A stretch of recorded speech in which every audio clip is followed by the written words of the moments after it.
Assalamu alaikum.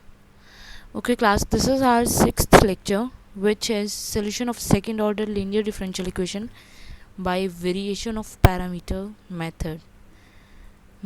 Okay, this is another method to solve second order linear differential equation with variable coefficients, because we from last two lectures are studying the second order linear differential equations with variable coefficients, and in the last lecture we studied the method which was one integral known method.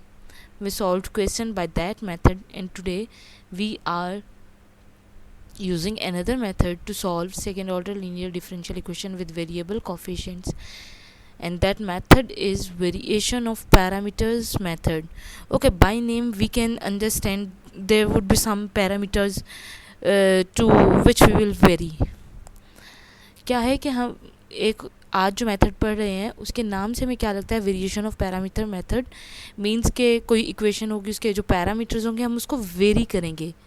ठीक है, उन parameters की variation होगी. Let's see how they will very. Okay, बाकी methods की तरह इस method के भी कुछ वर्किंग रूल्स हैं कि हम किस तरह से उसको उन रूल्स को अप्लाई करेंगे इक्वेशन पे. So first of all the working rule is right the given differential equation into standard form. whatever the differential equation is given to you, or whatever the question has been asked to you to solve, first write that differential equation into standard form. And we all know what is that standard form. The standard form is this is the same as we studied in the last lecture. So d2y by dx square plus p dy by dx plus qy is equals to r. This is the standard form of the second order linear differential equation with variable coefficient, as we did in last lecture. Okay, then what we will do, we have already converted the given differential equation into standard form. Now the second step is consider the equation d2y plus d2y by dx square plus p dy by dx plus qy is equal to 0. What we did from first to second equation, we have taken only the left hand side of the equation 1 and putting 0 for the right hand side. Okay, this is the second step. Now find the solution of equation 2. We will find solution for this equation, and we know how we will find the solution of this equation. We did many methods how for we can use, if this p and q is constant, we can use cf pi method. Okay, this is for constant coefficients, and if they are variable coefficients, then we know we can use one integral known method, removal of first derivative method. And now we will study variation of parameters method. Yes, we can apply that too. So to solve this equation, till now we know only this method, one integral known method to solve this equation if this is with variable coefficient, and if this is with constant coefficients, then we can use CFPI method. Okay, class. Okay, when we are solving the second equation which we derived from first equation, what we will get the solution of this equation.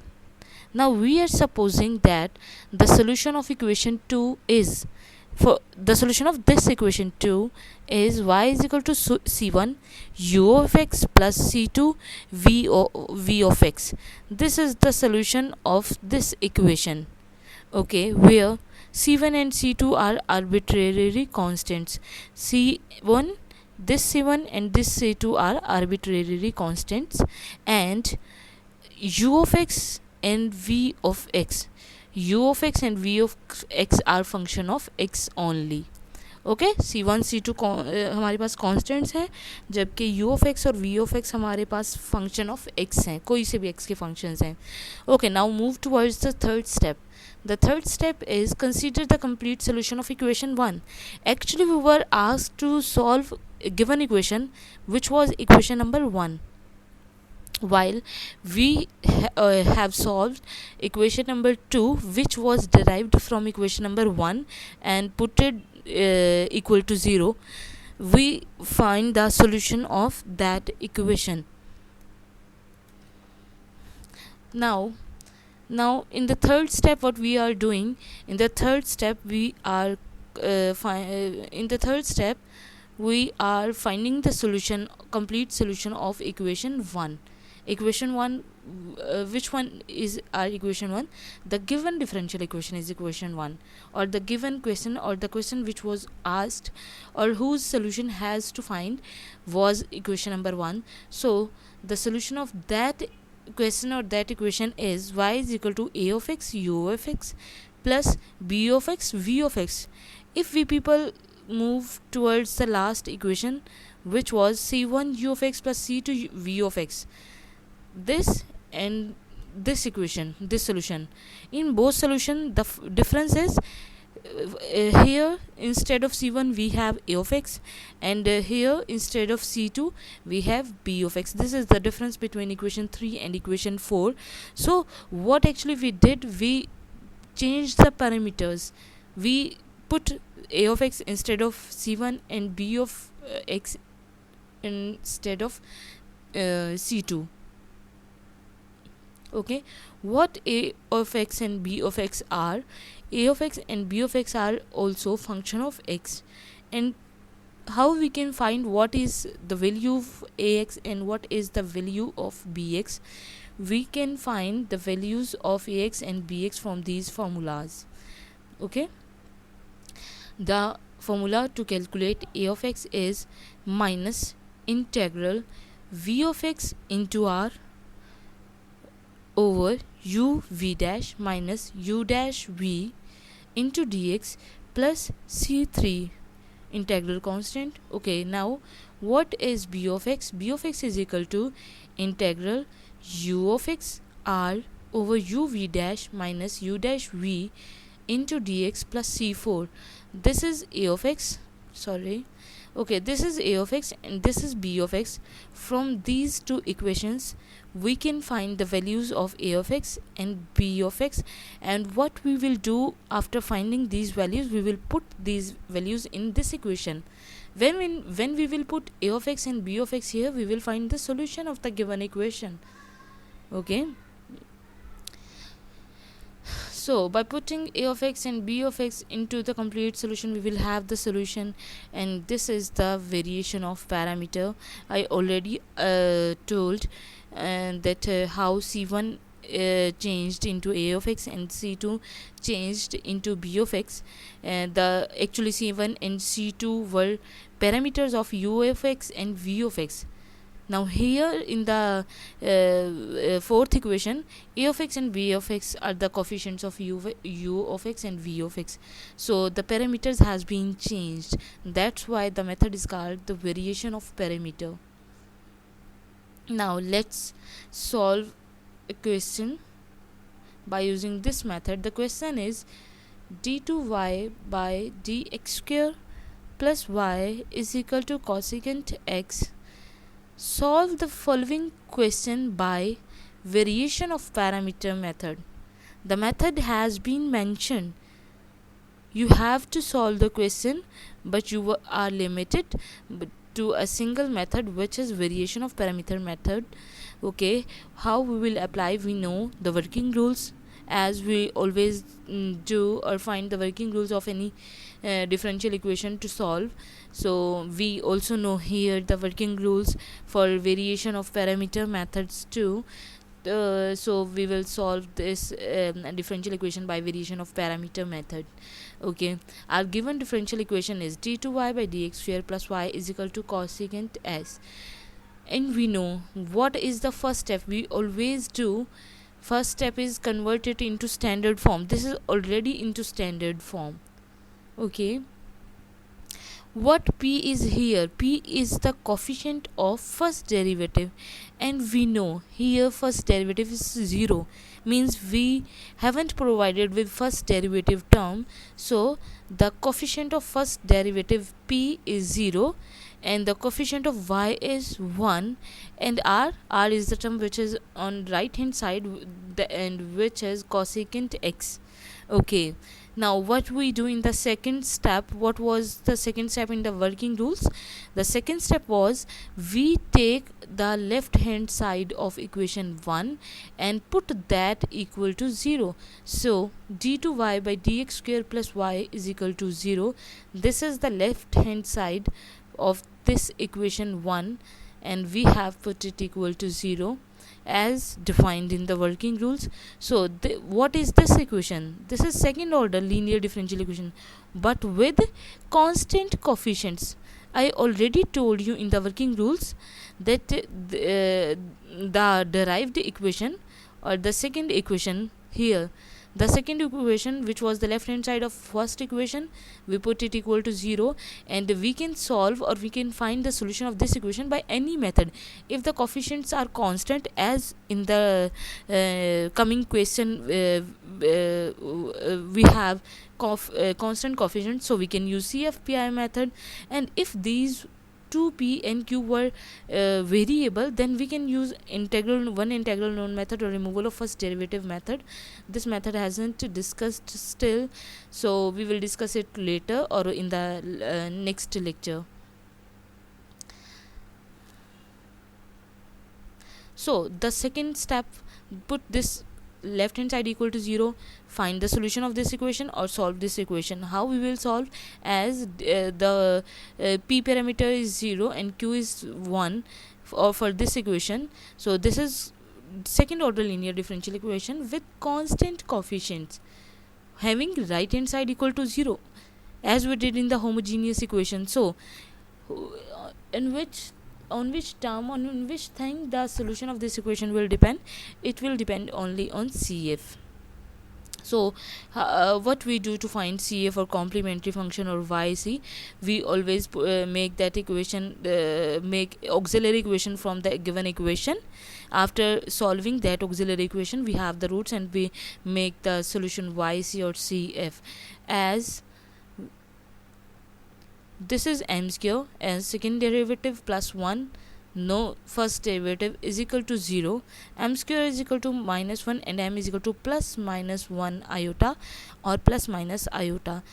The two roots have been calculated, and the roots are imaginary only. The real part of this complex the real part of these complex roots is 0, so we have only left with the imaginary part. So the solution YC or complementary function CF, we can write it any by any method, is equal to e raised to power 0x. 0 is the real part, we don't have real, so it is 0, into c1 cos x beta, what is this, 1, plus c2 sin x, this is 1. That's why if it was 2, then cos 2x and sin 2x, now here it is 1, so that's why we are writing cos x and sin x. So this is the solution. Now y is equal to c1 cos x plus c2 sin x. This is the solution of second equation, this is the solution of this equation, and we have to find the solution for this equation. So what we will do now, was the solution of second equation, and the solution for first equation is y is equal to a of x cos x plus b of x into sin of x. Okay, now how we will find this a of x and b of x? I already told you, we saw in the working rules how we will find this a of x and b of x. The formula to find a of x is is equal to minus integral v of x. V of x is this function and u of x is this function. V of x r over uv dash minus u dash v into dx plus c3. minus integral v of x is sin x into r, the right hand side of the first equation, which was cosecant x, and we will put calculate what is u, what is v dash. We have u and we have v. We can calculate u dash and v dash from this equation. So by putting the following values, we calculate a of x is equal to minus integral 1 into dx. This sin x, cosecant x is 1 over sin x, both are cancelled, and the denominator part is cos square x minus plus into sine is sin square x dx. So we left cos square x plus sin square x is equal to 1.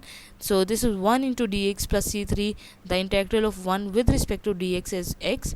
So what we get, a of x, and a of x is equal to minus x plus c3. This is the value of this coefficient a of x, which is function of x. Now what we have to do, we will find b of x. What is b of x? B of x is equal to integral, it was u of x into r. U is cos x, r is cosecant x, over, again I put it 1. This wasn't 1. As I calculated this value here, so I assume that you people understood this is the same value as here. So the answer to that value is 1, because we come on the step where it becomes cos square x plus sin square x, whose value is 1. So I put it 1 here into dx plus c4. So by calculating it, this is cos x over cosecant x is 1 over sin x. So cos x over sin x into dx plus c4. So b of x is equal to this is as quotient value. We will first check whether the derivative of denominator is in numerator or not. So the derivatives of sin x is cos x. So the answer of this integral is natural log of sin x plus c4. This is the value of b of x. So we have calculated a of x as well as b of x. What we will do next, we will put this a of x and this b of x in complete solution of equation 1, not of equation 2, in equation 1, and that is this equation, y is equal to a of x cos x plus b of x sin x, and we have calculated this a of x and this b of x. Okay, now put in this equation a of x and b of x. So y is equal to minus x plus c3, this is a of x, into cos x plus this is b of x की value into sin x. So by simplifying this is the answer. You people need to solve it by your hand. If you people only read these questions, you can never understand. You will have to solve, you will have to practice these questions for the grip or to make them easier. This is the complete solution of given differential equation. Now I am giving another question to you people to solve. So I will ask you people in the next session whether you people can solve it or not. Okay, the question is x square d2y by dx square plus x dy by dx minus y is equal to x square e raised to power x. This is p, this is q, this is r. What we will do, I said solve a question by yourself. It will be solved by differential equation with the variable coefficient y, because this is variable, this is the variable, and this is not in the standard form. When we will divide the whole equation by x square, this will be x over x square, this will be 1 over x square. So the coefficients of dy by dx and y will be variable, so we will have to solve the equation by variable coefficient. So this is the assigned question for you people to solve. Kindly solve. Thank you.